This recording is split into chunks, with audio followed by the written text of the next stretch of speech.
Every year, NASCAR has huge changes that happen, whether it's one thing or many things. And this year was no different, and, well, maybe it was different, let's be honest, because there were a lot of changes between 2021 and 2022. And this really was supposed to be what 2021 would be, but unforeseen circumstances got in the way of that. But today, what I want to do is show you the things you need to know heading into 2022. Now, I'll let you know that pretty much all of this revolves around the Cup Series. This is where the major changes are taking place, and this is where you're going to see NASCAR look way different than it's ever looked before. So let's get right into it. The first thing is one race in particular, the Clash. You see, the Clash for a long time was run at the Daytona International Speedway on the Super Speedway layout. Then last year, to try and spice things up after some abysmal showings, they ran it at the road course. And it did well on the track, at least at the finish. But the problem is that it did terrible in the ratings on a Tuesday night. So NASCAR and Fox had to reinvent it. To do so, they're having it run at the Los Angeles Memorial Coliseum. They made a quarter-mile track in there, which I will tell you is the smallest NASCAR Cup track since 1971. It has been 51 years since NASCAR has raced their top level at a track this small.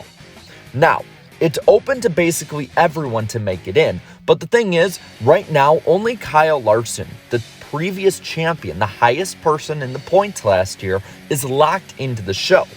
Instead, they're going to have different heat races and last chance qualifiers like at local short tracks or dirt track racing. 23 cars will end up racing in a 150-lap event, but there will be a halftime show which is performed by none other than Ice Cube. And we probably all know which song we want him to play just to see the reaction on Twitter and especially Facebook. But you see, there's something I didn't mention about the Clash that's going to be different this year. Well, it's the cars. The next-gen car has finally arrived, and it's completely new in just about every way from the ground up. But some big ways that I think people are going to notice the changes of the next-gen car is, one, it sounds way different. There's a little more of a growl to it like a muscle car rather than that of a previously run stock car race car.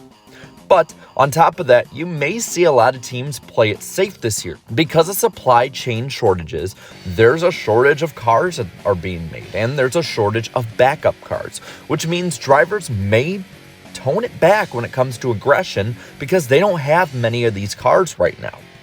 And it's very much a spec car. There is no way whatsoever that you are going to be able to really mess with the way that this car is set up, at least when it comes to major areas of it, because NASCAR is going to lay the gauntlet down. They're going to penalize you anywhere from 20 to 120 points, anywhere from $10,000 to $500,000. So NASCAR is really wanting these cars to all be the same. Now, there's some other new things. There's the single lug wheels that are now aluminum instead of steel. The numbers are moved forward in an effort to get more sponsor space. And they're now going to run, for the most part, a 670 horsepower package. And I will add, they have composite bodies now, like the Xfinity Series, which cars are noted to be much more durable. Now, another big part of the off-season, of course, has to be silly season. First off, we'll start at the number one car.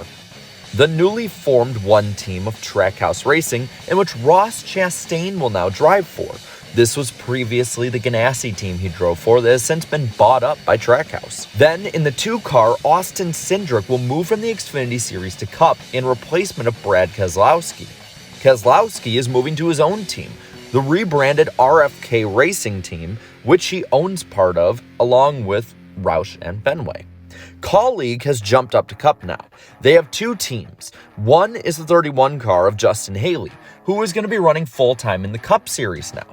When it comes to the other car, it's sort of going to be a dream team kind of trophy hunting car. You're going to have guys like Noah Gragson, AJ Allmendinger, and Daniel Hemrick running this car at select races in which they run well at in the Xfinity Series. Then, when you look at the 18 car, well, you better get a good look at it because it's never going to look the same after this year.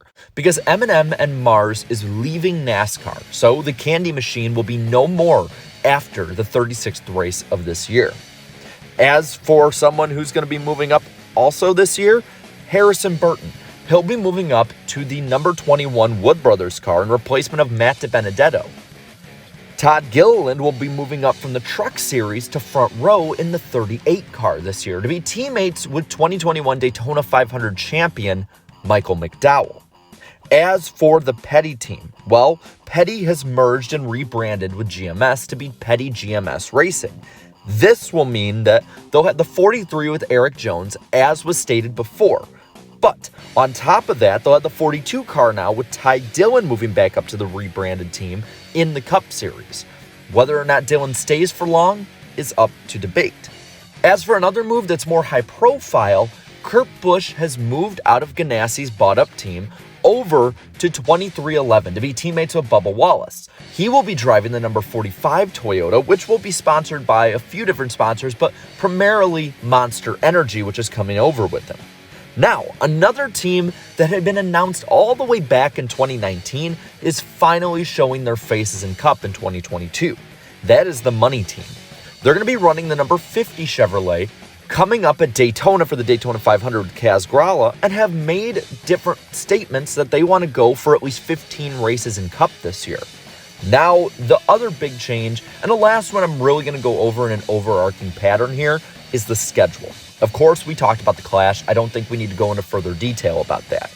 But Circuit of the Americas, aka COTA, will be moved from May to March to try and get away from having a basically tsunami of rain coming in. Martinsville in the spring at night will be 400 laps this year instead of 500 in an effort to try and fit into its TV window. Bristol Dirt will be a night race this year, and not only that, it will be the night of Easter Sunday. It'll be the first time in decades that NASCAR has raced on the holiday. Gateway, or Worldwide Technology Raceway, has also been added to the Cup schedule. There'll be 240 laps, which is 300 miles, very similar to what New Hampshire runs. Sonoma Raceway will also bring back its pre-2019 layout. It's going to bring the chute back instead of the carousel, so you'll be seeing a lot different camera angles and a lot more laps this year at this track. Atlanta has been reconfigured entirely to a super speedway, a mile-and-a-half super speedway at that, and more than likely will enforce a yellow line rule. So you will not see the worn-out multi-groove racing that Atlanta had in years past. You'll, if NASCAR gets what they want, see something akin to Daytona and Talladega. This year, Pocono will also have one race after having the doubleheader for 2 years. And with all of these different moves of the schedule, in order to keep it compacted together and finish in the first week in November, NASCAR has made it that there will only be one off weekend, the Sunday of June 19th, which is Father's Day. Richmond's second race is out of the playoffs. As for the tracks that are in the playoffs, well, they've been shuffled as well as one has been added.